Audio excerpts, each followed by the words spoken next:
Em 1998, uma nova empresa foi fundada.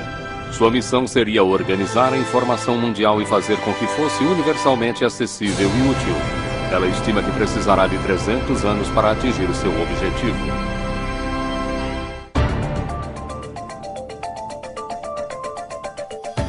O jeito Google de trabalhar. Empresas bem-sucedidas começam com metas audaciosas e não há dúvida de que o objetivo do Google de querer organizar toda a informação mundial e fazer com que ela fosse útil era uma meta audaciosa. Começamos com a internet, mas vemos nossa missão como algo além da rede. Para nós é a forma que comunicamos aquilo que pensamos, porque há muita informação. O Google pode ter começado como um simples sistema de busca, mas hoje com aplicativos como Android, Chrome, Wave, Picasa, Google Apps, YouTube, Google Ocean e agora até seu próprio smartphone se tornou uma potência na internet. Este tsunami tecnológico ataca quase diariamente com suas equipes de desenvolvimento localizadas em todo o mundo. No processo, o Google se tornou um aspirador global de dados digitais. Lida com estimados 20 petabytes de dados todos os dias, ou o equivalente a 130 bilhões de fotografias, ou 5 bilhões de músicas em iPod. Também lida com mais de 1 bilhão de buscas por dia, e essas buscas deixam a pegada digital de cada pessoa que visita o site. Uma das coisas interessantes a respeito das buscas do Google é que é um banco de dados de intenções. É uma coletânea incrível do que se está pensando num determinado momento, com base no que se está procurando ou no que se está escrevendo em e-mails. E qualquer instituição que tenha acesso a isso pode ter poder sobre você, ou pode vir a afetá-lo de forma negativa. Sabem o que é isto? Alguém sabe o que é isso aqui? Os fundadores do Google, Sergey Brin e Larry Page. São as pessoas que estão acessando o Google pelo mundo. Certo. Não percebi o que era quando vi pela primeira vez. Mas foi isso que me ajudou a ter noção. Isto é o que processamos no escritório, que fica ligado em tempo real. E cada um destes pontos elevados representa cerca de 20 a 30 buscas. Obrigado, Sergey. Objetivo? Que o Google se transforme numa entidade que tudo sabe. Esta palestra deve ser sobre o futuro. Por isso pensei em tocar um pouco nesse assunto. E para fazer uma busca perfeita é necessário ser esperto. Na verdade, o sistema de busca perfeito seria a inteligência artificial. E estamos trabalhando nisso. É um tanto irônico que eles usem uma imagem de Hall, o computador do mal do filme 2001, Uma Odisseia no Espaço, ao promoverem uma mensagem tão benevolente. Em parte, queremos fazer do mundo um lugar melhor. If I ruled the world, every day would be the first day of spring. Em pouco mais de 10 anos, o Google se tornou um dos maiores participantes e dos mais incomuns do Vale do Silício. Nesse período, a empresa cultivou a imagem de uma presença ampla e benigna, mas essa percepção pública está mudando. Quando o Google começou a digitalizar milhões de livros, autores e editoras não responderam com vivas, mas com processos alegando violação de direito autoral. Logo depois do lançamento do Google News, a empresa passou a ser demonizada pela mídia impressa, que a acusou de destruir seu negócio publicitário e ser responsável pela queda das receitas advindas de circulação. O site do YouTube do Google, para os segmentos de música e televisão, é visto como um concorrente ameaçador atacando seus métodos tradicionais de gerar receita. E quando o Google começou a fotografar as ruas, escandalizou os protetores da privacidade. Independente do segmento para o qual o Google resolva se expandir, parece estar sempre acompanhado por confusão e revolta. E sempre há controvérsia. O Google volta ao lema corporativo que nasceu da aversão de um de seus primeiros funcionários à postura corporativa. Tendo vindo da Intel, lá no fundo eu tinha aquela ideia de não quero trabalhar em uma grande empresa. Eu estava interessado em algo que pudesse ser um pouco mais provocante, um pouco mais interessante e que talvez deixasse as pessoas um pouco desconfortáveis. Então, só de estar ali na reunião, eu estava tentando pensar em algo interessante. E aí apareceu na minha cabeça, não faça o mal. Quando entrei, pensei que era uma piada, que era apenas uma forma de fazer marketing dentro da empresa. E um dia eu estava sentado na sala, nunca vou esquecer, Estávamos conversando sobre publicidade e um dos engenheiros, chamado Ron, bateu na mesa e disse: "Isso é fazer o mal." De repente, a conversa parou. Foi como se todo mundo tivesse pulado da cadeira e se escondido embaixo da mesa. E aí a conversa se concentrou em se aquela mudança em particular era positiva ou negativa para os usuários. Acabamos não fazendo a alteração por esse motivo. Não é um lema ruim, mas está mal colocado, porque está ficando cada vez mais difícil dizer que alguém não faz o mal. Se pensarmos no escopo das diferentes atividades em que os provedores de serviço estão envolvidos, não é mais só busca. Palo Alto, Califórnia. O sistema de busca Google nasceu no berço de inovação tecnológica que era o Departamento de Ciência da Computação da Universidade de Stanford. Larry Page e Sergey Brin se conheceram como estudantes de doutorado em 1995. Eles tinham muito em comum. Os pais dos dois eram professores universitários e as mães dos dois eram cientistas. Nasceram em 1963 e ambos cresceram com computadores e adoravam tudo que se relacionasse com eles. Nosso programa de doutorado é muito seletivo, mas não pensei quando os vi pela primeira vez. Uau! É a pessoa mais inteligente que já conheci. Héctor Garcia Molina foi um dos orientadores de Sergey Brin, trabalhando com ele em alguns problemas de mineração de dados. O que me chamou a atenção no Sergey foi a sua idade. Ele entrou aqui como doutorando aos 19 anos. Essa era a primeira coisa que chamava a atenção ao vê-lo. Era um rapaz muito jovem que sabia muito e era muito inteligente. Sergey Brin nasceu na Rússia, foi um prodígio da matemática que amava nadar e fazer ginástica. Larry Page foi um inventor buscando mudar o mundo. Em algum momento, não sei exatamente quando, eles se conectaram e começaram a trabalhar juntos no sistema de busca. Eles criaram seu sistema de busca inicial usando computadores prontos e tiveram que implorar para que a universidade emprestasse alguns computadores. Depois de estourarem o limite do cartão de crédito, conseguiram algumas soluções engenhosas para suas finanças limitadas. Larry, então, descobriu que ficaria mais barato se comprassem os discos individuais sem os cases. E montaram suas próprias máquinas, conseguindo mais capacidade de armazenamento pela mesma quantia. Com uma estrutura feita de blocos de construção de brinquedo e o molho secreto de algoritmos que chamavam de Backrub, eles montaram um novo sistema de busca revolucionário. Era imediatamente perceptível que a ordenação das páginas era significativamente melhor do que aquela fornecida pelo Alta Vista. Em meados de 1990, o Alta Vista, assim como a maioria dos outros sistemas de busca, olhava apenas o texto, classificando os resultados com base em quantas vezes uma palavra-chave aparecia. O sistema de busca de Larry e Sergey era muito mais sofisticado, com um algoritmo matemático que olhava o número de links de e para os sites da internet. Quanto mais links, maior é a classificação. A primeira busca que digitei no Google foi a taxa de câmbio canadense. E ele me deu exatamente a informação correta que eu poderia querer sobre aquela taxa de câmbio. E eu fiquei... Odeio usar o termo maravilhado, mas fiquei maravilhado por ter conseguido encontrar exatamente o que eu queria com tanta rapidez. Acho que perceberam que um projeto de pesquisa de universidade não lhes daria o escopo e a escala necessários para que o sistema funcionasse. Então disseram, vamos tirar uma licença, vamos sair, montar uma empresa, deixá-la funcionando e aí voltamos para terminar a pesquisa. Larry e Sergey preparavam-se para deixar Stanford para dar início à sua empresa de sistema de busca registrada como Google, grafia errada de um termo matemático para 1 seguido de 100 zeros. Enquanto isso, continuaram participando do programa de ciência da computação. Me apresentaram um trabalho que já tinham feito no sistema de busca e, devido aos meus interesses, eu queria fazer parte daquilo. O Google ganhou seu primeiro funcionário, Craig Silverstein, um colega do doutorado. Éramos os 3 no começo e parece que durante uma eternidade fomos só nós. Nós nos importávamos muito com a adequação à cultura.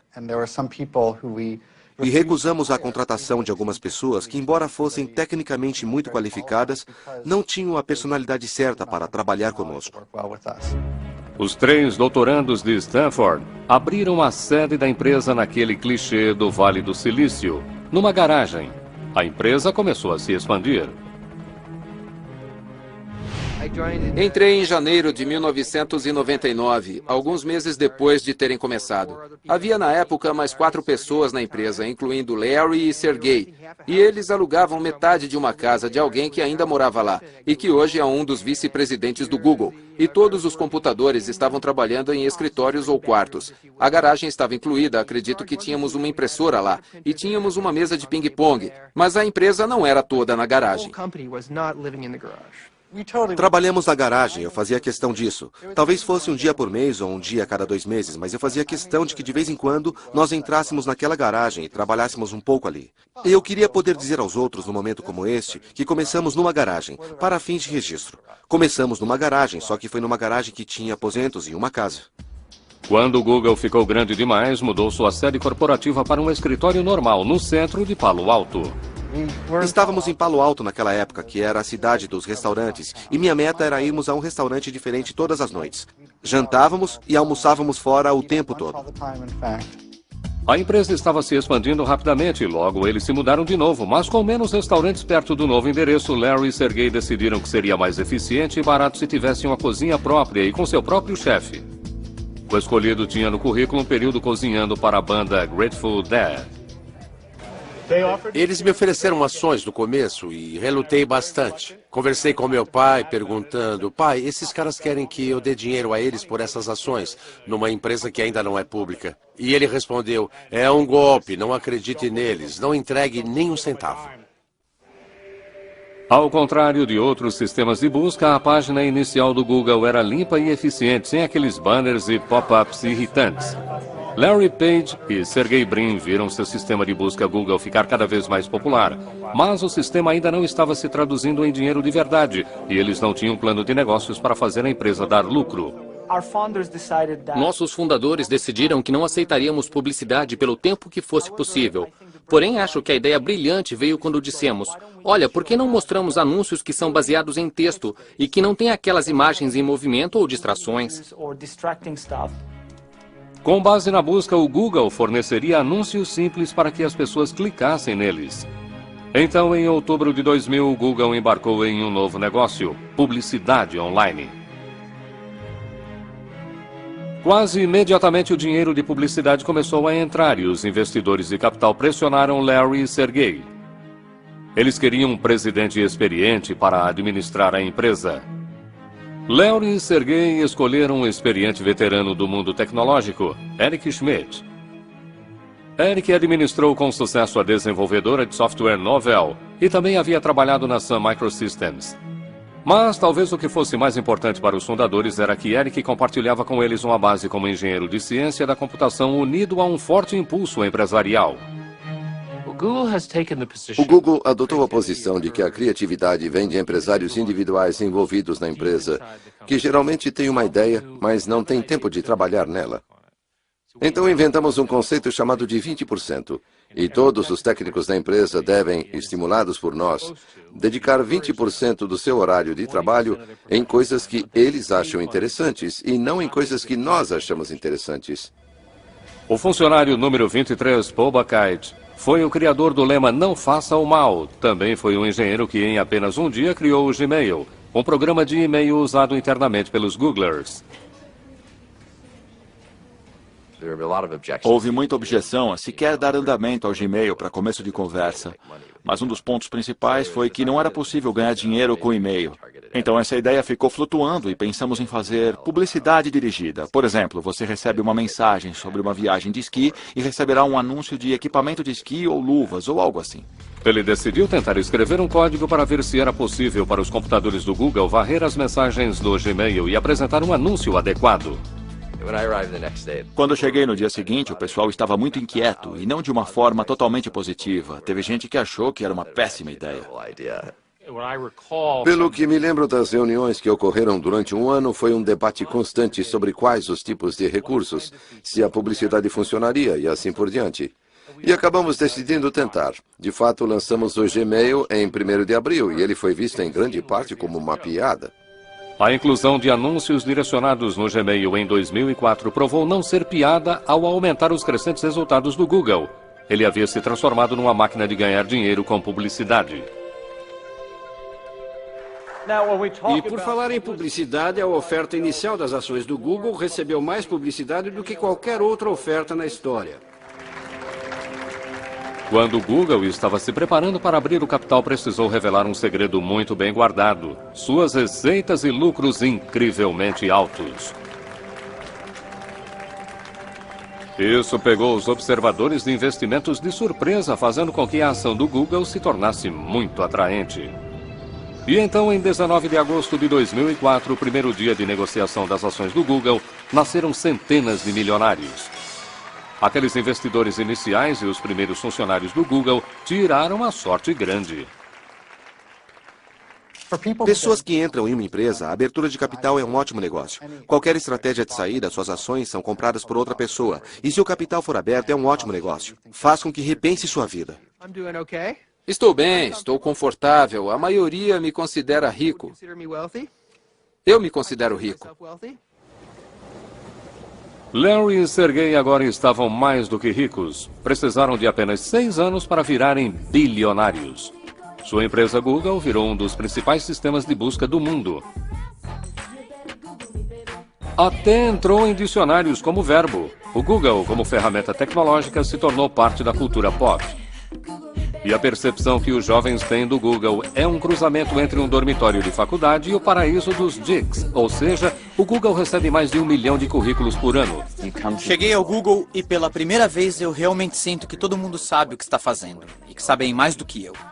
O que é preciso então para ser um dos poucos escolhidos para ser um Googler?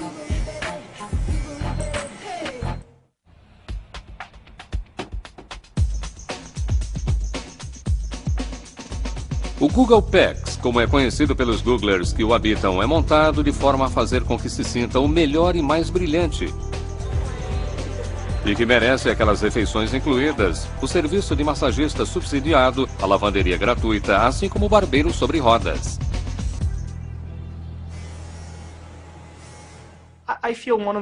Acho que uma das melhores coisas a respeito do Larry e do Sergey é que eles foram muito espertos e foram brilhantes. Mas acho que uma das melhores coisas que fizeram foi terem se cercado das melhores pessoas, as mais brilhantes que puderam achar. O Google recebe mais de 1 milhão de currículos por ano, mas para entrar para a turma dos 20 mil Googlers no mundo todo é necessário passar por uma série terrível de testes e entrevistas. Rajen Seth, outro graduado em ciência da computação em Stanford, trabalhou em outras empresas de alta tecnologia antes de se aproximar do Google. Acho que passei por algo entre 10 a 15 entrevistas na época. E finalmente minha última entrevista foi com Larry. Literalmente cheguei um dia e me sentei no escritório do Larry Page e fui entrevistado por ele. E foram muitas perguntas difíceis. Eu não sabia direito como tinha me saído, mas parece que ele gostou bastante de mim, a ponto de decidirem me fazer uma oferta. Entre os funcionários mais queridos no Google, logo depois dos engenheiros de ciência da computação, estão os novos contratados, chamados de APMs, ou gerentes de produto associados. Uma grande parte do motivo pelo qual o Google contratou associados, como no meu caso, gerentes de produtos associados recém-saídos da escola naquele momento, foi para poder educar esses futuros gerentes de produtos como eu, da forma que o Google queria que eles fossem. A maioria é de jovens recém-formados com notas incrivelmente altas e recebem muita responsabilidade e autoridade no começo de sua carreira. Não estamos priorizando isso agora, mas não achamos que será possível substituir a página inicial desde o primeiro dia. Dentre a safra mais recente dos APMs está um canadense, Jeff Harris. A minha função aqui, que é de gerente de produto associado, é meio que projetada para pessoas que têm base técnica, mas não estão necessariamente codificando no dia a dia. No final das contas, meu trabalho é fazer a comunicação com os engenheiros que fazem a codificação o tempo todo e verificar se todos eles estão trabalhando juntos para o mesmo objetivo. Eu acabei de fazer 22 anos. Acho que a maior surpresa de se trabalhar no Google é como são abertos a respeito de tudo que estamos fazendo. Eu posso olhar no nosso site interno e ver detalhes de todos os projetos que estão sendo feitos. E isso é ótimo, do ponto de vista organizacional. Embora o Google possa ser altamente transparente internamente, como muitas das outras grandes empresas de alta tecnologia do Vale do Silício, é extremamente sensível sobre o que pode ser mostrado a quem é de fora. seja o código nas telas dos monitores ou os rabiscos nos quadros brancos que parecem estar em todos os lugares. Gostamos de ter quadros brancos em todos os cantos e a razão para isso é alimentar a criatividade. É possível desenhar coisas, comunicar ideias e trabalhar com outras pessoas naquela ideia. É possível publicar de forma programada a liberação ao mesmo tempo ou não? Sim. Então, muitas vezes, as pessoas pegam o celular e tiram uma foto do quadro branco, enviam isso por e-mail e elas acabam fazendo parte das notas da reunião. Além dos quadros brancos e barracas de comida espalhados, o outro aspecto incrível dos escritórios do Google é a ausência de papel. Operamos praticamente sem usar papel. Uma das coisas que fizemos aqui no Google é que os usuários têm laptops que levam consigo para as reuniões a que comparecem. As anotações são feitas de forma eletrônica para que possam ser instantaneamente compartilhadas com as pessoas. Um apetite insaciável para o que é novo e inovador, cobrindo um amplo espectro de tecnologias, significa que o Google está constantemente começando. É claro que nem tudo é inventado no Google. Também temos equipes procurando novas tecnologias em pequenas empresas que podemos escolher, que podemos comprar e que se beneficiarão da estrutura do Google. Com bastante dinheiro e ações à sua disposição, o Google pode comprar empresas pelas quais se interesse. Foi assim que o YouTube se tornou um produto Google, assim como o Google Earth e o Picasa, assim como o programa de processamento de texto baseado na web chamado Writely. Writely era um processador de texto no navegador. Você o acessa como um site normal e trabalha. O Google nos percebeu porque recebemos muita divulgação. O Google comprou o Writely e contratou os seus fundadores para ajudar a desenvolvê-lo.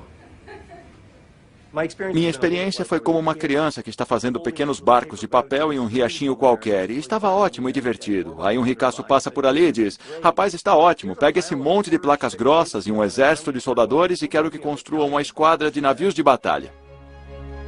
O Writely foi modificado para o Google Docs, um processador que tira os dados do computador pessoal para os servidores do Google.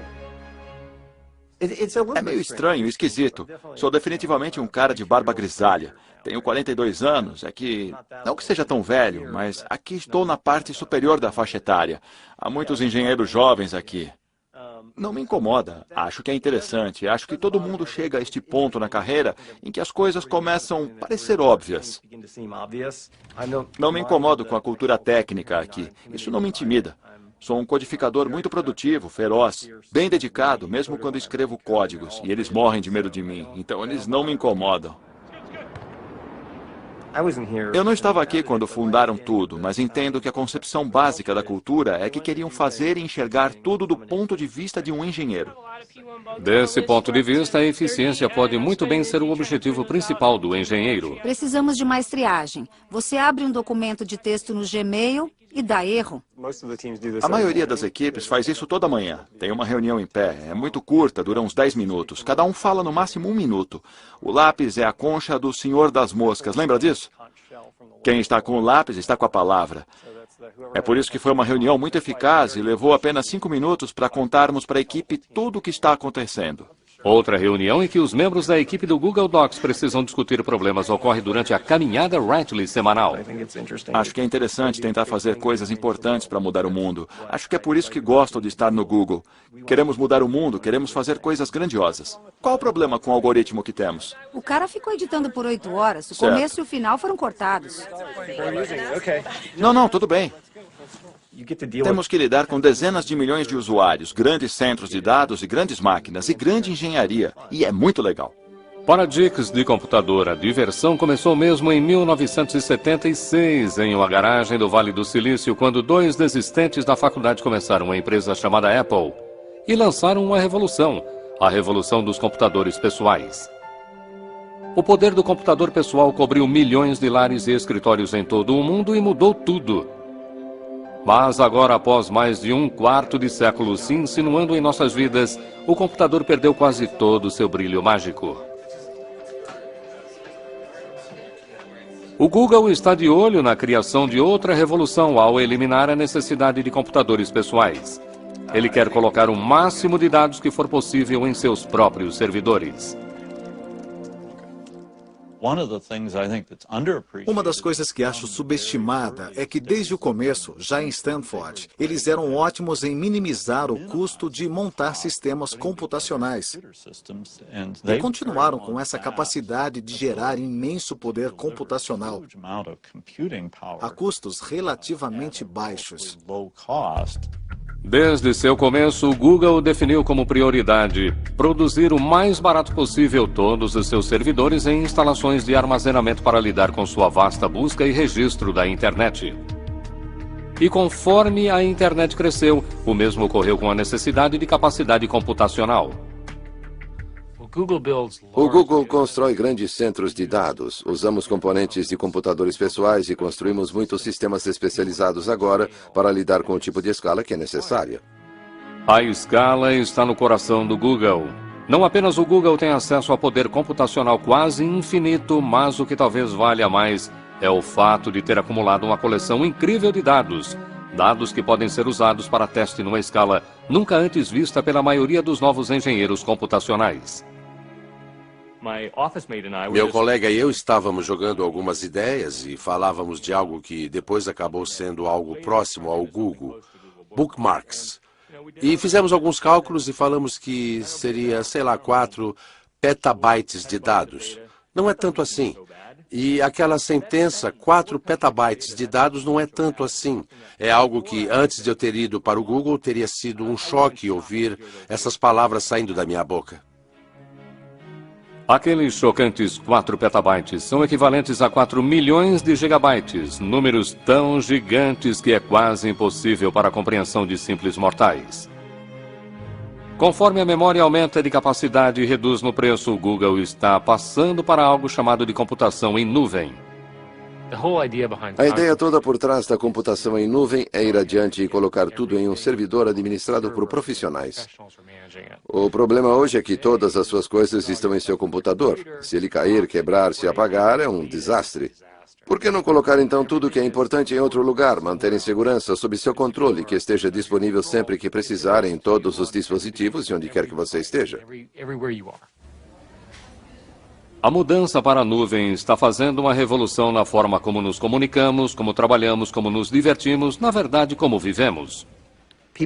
As pessoas imaginam o que aconteceria a informações que são minhas exclusivas, meus registros bancários, meu histórico de saúde, seja lá o que for, mas que eu não controlo. Estão sentadas lá em algum lugar. E preciso confiar que quem esteja cuidando delas não as use para algo indesejável. Será que a mudança para a nuvem abrirá a porta para que os governos e as empresas acessem secretamente dados a nosso respeito?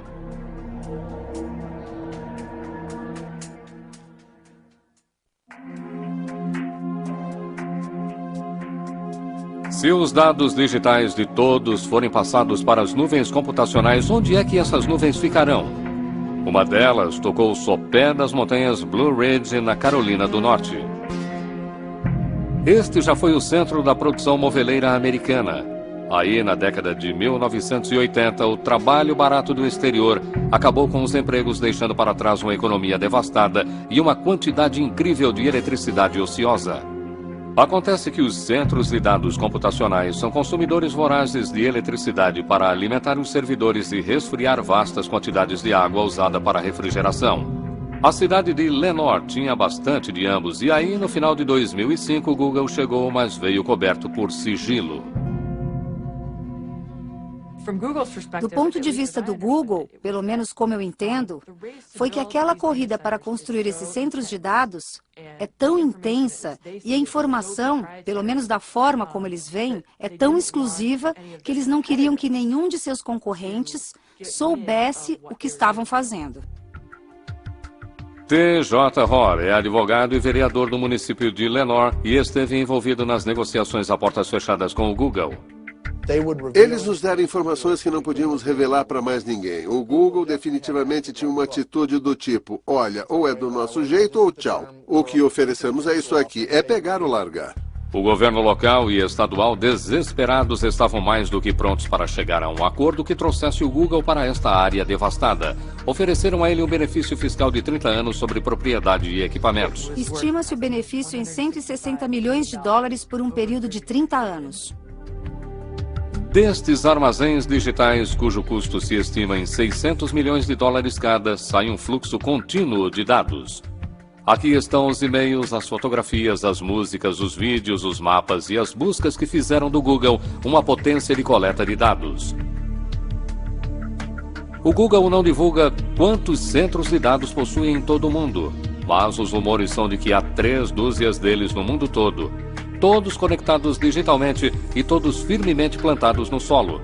Mas isso pode mudar. O Google registrou uma patente para construir centros de dados no mar aberto. Alimentados pelas tecnologias mais recentes de aproveitamento da energia das ondas, os servidores do Google ficariam em balsas. A expectativa é que esses servidores marítimos seriam muito mais baratos e certamente não haveria impostos sobre imóveis e propriedades a pagar. Ainda precisam construir um modelo que funcione, mas o Google é uma empresa que gosta de se mover rapidamente quando se trata de tecnologia de ponta. Porém, o Google não teve pressa quando se tratou de abrir um escritório na China. O crescimento no uso da internet na China é incrível.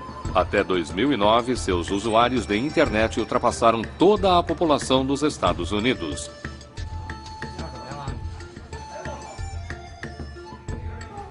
É um mercado em explosão, mas é complexo devido à censura governamental. Demoramos a entrar na China. O motivo era a nossa preocupação com algumas leis sobre conteúdo. Para o Google abrir escritório na China, ele teve que concordar em bloquear certos sites de seus resultados de buscas. O governo chinês decide quem passa pelo firewall chinês. Para administrar o Google na China, eles chamaram Kai-Fu Lee, executivo sênior da Microsoft, que havia sido responsável por suas operações naquele país em 2005.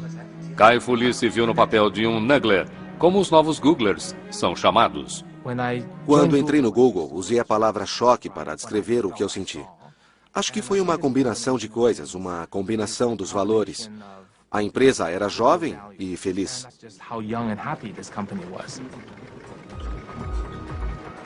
Meu objetivo era fazer a cultura do escritório do Google China o mais próximo possível do escritório do Google em Mountain View. Mas é impossível fazer exatamente igual, porque a cultura chinesa e a cultura americana são diferentes. Nada separa essas duas culturas mais do que quem está realmente usando a internet. O usuário médio da internet tem 25 anos na China, contra cerca de 42 anos nos Estados Unidos. Então a diferença é significativa, e os padrões de uso também são bem diferentes. Os usuários chineses, por serem mais jovens, tendem a gostar de entretenimento, jogos, música, vídeo. Tendem a usar menos a busca e comércio virtual. Da mesma forma, quando usam a rede, eles tendem a querer algo que seja muito agitado e estimulante. Ao contrário das interfaces simples de usuário. Os internet cafés são cheios de jovens e muitos estão aqui porque em casa eles seriam proibidos de jogar esses jogos e filmes. O que parece que não é proibido nem aqui nem em casa é baixar música pirateada.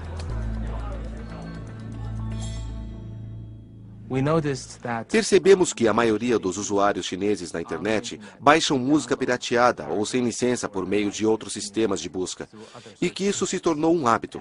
Acho que a maioria dos usuários acredita que tem direito de fazer isso.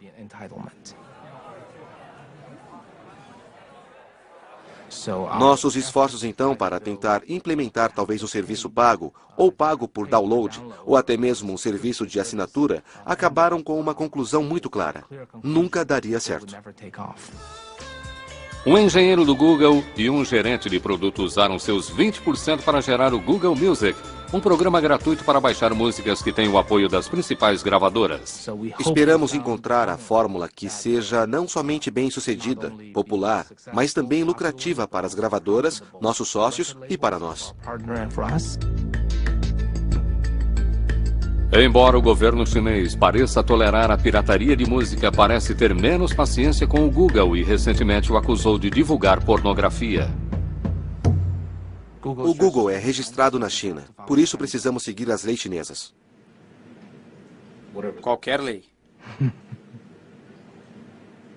Nossos funcionários são cidadãos chineses. Eles precisam seguir as leis chinesas onde quer que trabalhem. Seguir as leis chinesas significa que as buscas do Google digitadas na China para assuntos como Falun Gong, independência do Tibete ou protesto na Praça Tiananmen produzirão resultados bem diferentes daqueles que aparecem nas telas fora da China. E foi assim que operou por 4 anos, quando em janeiro de 2010, o Google anunciou que parou de censurar os resultados da busca devido a um grande ataque cibernético originado na China, cujo alvo foi a propriedade intelectual do Google e as contas de Gmail de ativistas chineses de direitos humanos. Embora a China insista que suas leis devem ser obedecidas, o Google avisou que se as conversas fracassarem com o governo chinês para operar um sistema de busca sem filtros, ela terá que fechar as operações naquele país. Porém, não houve conversa com o governo dos Estados Unidos quando, logo após o 11 de setembro de 2001, foi aprovada a legislação que lhe deu autoridade ampla de vigilância, permitindo acesso inédito às pegadas digitais das pessoas. E esses poderes são muito amplos agora. Vão desde o acesso a relatórios de crédito de indivíduos até acesso a seus dados de comunicações. Até chegar a ser capaz de enviar uma carta para qualquer detentor de dados e dizer: por favor, revele todas as informações que possuir sobre esta pessoa, sem dizer nada para elas. E não pode contar a ninguém. Essa é a ideia de uma Carta de Segurança Nacional. No Centro de Privacidade Eletrônica, em Washington, D.C., o diretor Mark Rothenberg está preocupado com as novas informações digitais que estão migrando para as nuvens dos centros de servidores computacionais. Não estou dizendo que o governo não deva ter acesso às informações em circunstâncias adequadas. Na verdade, em algumas instâncias, é vital perseguir atos errados e investigações criminais. Mas precisamos de supervisão, precisamos de responsabilidade, precisamos de transparência. E o problema com a computação em nuvem é que será muito mais fácil para o governo entrar neste tipo de vigilância de forma secreta, sem que as pessoas saibam que suas informações pessoais, seus registros comerciais estão sendo acessados. Pedi a pessoas no Google que me informassem quantos mandados e liminares recebiam todos os meses. Não era preciso dizer mais nada. Não precisavam dizer do que tratam todos os mandados ou liminares. Só um número. Quantos recebem? Mas eles não gostaram dessa sugestão e rejeitaram logo de cara. Conforme a jamanta do Google continua digitalizando tudo que encontra pelo caminho, ela acumula novos partidários. A cidade de Washington, D.C., optou por se libertar do Microsoft Office e mudou para um conjunto de aplicativos Google. A oferta do Google de uma vida mais barata, mais segura e mais colaborativa em sua nuvem se mostrou atraente demais para rejeitar. A questão da confiança é central em toda a nossa marca. Se o Google quisesse violar a confiança de alguém, a imprensa acabaria conosco e as pessoas não divulgariam suas informações, deixariam de fazer buscas, nossa receita cairia. Seria então terrível para a nossa empresa e para as pessoas. Essa questão é levada muito a sério. Há quem não confie nesse altruísmo ingênuo de que estamos realmente tentando fazer produtos para melhorar os usuários. Há quem veja segundas intenções, que estamos tentando controlar o mundo ou sei lá o que pensam. Mas o que eu posso dizer? Ainda pensamos como universitários. Não pensamos dessa forma. Mas o Google também precisa se preocupar com um grupo de jovens empresas prontas a mudar o mundo da busca. Descartando o modelo original do Google de um sistema de busca concentrado em dados, elas estão abordando a busca de outro ângulo. Elas querem reunir o poder do que se conhece como sabedoria dos amigos. Acho que é isto que vai definir os próximos vários anos do que será a internet e o mundo. Por que alguns dos principais proponentes da busca social são ex-Googlers prontos e dispostos a desafiar seus ex-patrões?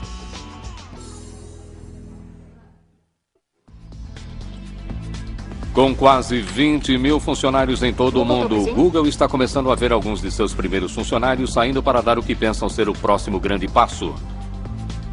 Em um bairro simples de São Francisco, uma jovem empresa da área de internet tem bastante DNA corporativo do Google. Vários de seus fundadores são ex-Googlers, mas sua empresa, Aardvark, deseja ir além do Google e transformar a busca em si. Gostamos de chamar de busca social. O conceito é o de que está procurando pela pessoa certa no momento. E você não quer saber da vida dessa pessoa. Você só quer interagir com ela, porque ela sabe de algo que vai ajudá-la naquele momento. Às vezes não está escrito em um site, mas alguém pelo mundo sabe a resposta. E todos nós temos redes sociais. A Advac é basicamente um utilitário que lhe dá acesso a isso. Mais adiante, em um centro industrial insípido no Vale do Silício, há outra empresa de rede social com sua própria lista impressionante de ex-Googlers, inclusive Paul Buchheit, que é conhecido e talvez odiado por ter cunhado o lema do Google, não faça o mal. Sua minúscula empresa chamada FriendFeed está desenvolvendo um novo serviço de rede social que compartilha e acompanha os que os amigos estão ouvindo, lendo e postando na rede. Nenhum de nós sabe o que vai acontecer em seguida, mas acho que este é exatamente o lado bom de uma nova empresa. Numa grande empresa, posso prever facilmente o que vai acontecer no ano seguinte. Numa empresa nova, ninguém faz ideia do que vai acontecer em seguida. No próximo ano, você pode ser um sucesso incrível ou um fracasso. O Google estava acompanhando o FriendFeed para uma possível aquisição, mas antes de chegar ao seu segundo ano de vida, o FriendFeed foi engolido pelo fenômeno da rede social Facebook, por 50 milhões de dólares, segundo dizem. O Facebook, fundado por um desistente de Harvard em 2004, passou por crescimento explosivo e representa um verdadeiro desafio ao Google, ao mesmo tempo em que atrai um surpreendente número de ex-Googlers. Acho que sair do Google e optar por vir para o Facebook só demonstra como estou compelido e convencido da importância da missão do Facebook. O Facebook e o Twitter são atualmente as redes sociais mais usadas e eles perceberam que essas recomendações, baseadas em amigos, é uma forma de busca muito distante dos algoritmos e cálculos frios do Google. Para a maioria das pessoas fora da engenharia, o mundo trata de relacionamentos, trata de se conectar com outras pessoas, e nisso realmente o Facebook é o próximo passo da evolução do que realmente importa do ponto de vista tecnológico. O Google, na verdade, entrou no mercado de rede social com algo chamado Orkut. Embora seja muito popular na Índia e na América do Sul, não conseguiu atrair números expressivos de seguidores entre os europeus e os norte-americanos. O Google realmente não entrou nos negócios de rede social e acho que isso se deve em parte à personalidade dos fundadores. Como eles são engenheiros, acho que papo furado com os amigos não é a prioridade. A prioridade é reunir informação do mundo científico. Acho que pensaram que aquilo não era interessante, importante, porque alguém perderia tempo com aquilo. Ficou claro quando o mundo mudou para o Facebook e Twitter. Eles disseram, também podemos fazer isso tecnicamente? Claro, podemos colocar coisas do Twitter no Gmail, coisas do Facebook no que temos, e temos o Orkut. Mas acho que o coração da empresa não está ali. A empresa não trata disso, trata de informação, toda a informação do mundo. O Google realmente acredita que os dados criarão um incrível benefício para a sociedade. A empresa acredita firmemente que vai encontrar formas de usar dados para melhorar a nossa vida, facilitar a nossa vida, para que nossas decisões fiquem mais eficientes. Eles acreditam piamente nisso. Por exemplo, com as tendências de gripe, acreditam que monitorar as buscas individuais ao procurarem por coisas como tosse ou outros problemas médicos vão detectar a gripe e serão capazes de intervir de forma mais eficiente e menos pessoas morrerão. Quando o Google fez sua oferta inicial de ações, Larry e Sergey escreveram uma carta pessoal explicando que aspiravam para o futuro da empresa. O Google não é uma empresa convencional, escreveram, e nem pretendemos ser. A missão do Google de coletar toda a informação mundial e deixá-la acessível e útil, e fazer isso dentro de 300 anos, já fez com que a empresa fosse muito além das buscas em sites da internet. Seja fotografando as ruas ou digitalizando os livros do mundo, ou transformando nossos dispositivos móveis em portais da internet, ou criando o maior repositório de vídeo do mundo em sua própria nuvem, o Google continua sendo um fenômeno tecnológico. Mas seu futuro depende de algo um tanto não científico. Confiança. A confiança de que está mantendo nossos dados a salvo de hackers e governos curiosos. A confiança de que a empresa não está fazendo uso inadequado de nossas informações. E, por fim, a confiança de que o Google está se mantendo fiel ao seu lema, não faça o mal. Em fevereiro de 2010, a empresa de busca social Aardvark foi comprada pelo Google por 50 milhões de dólares. Versão Marshmallow São Paulo.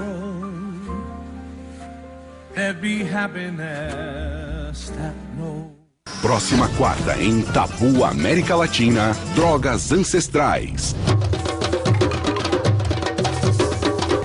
No Nat Geo.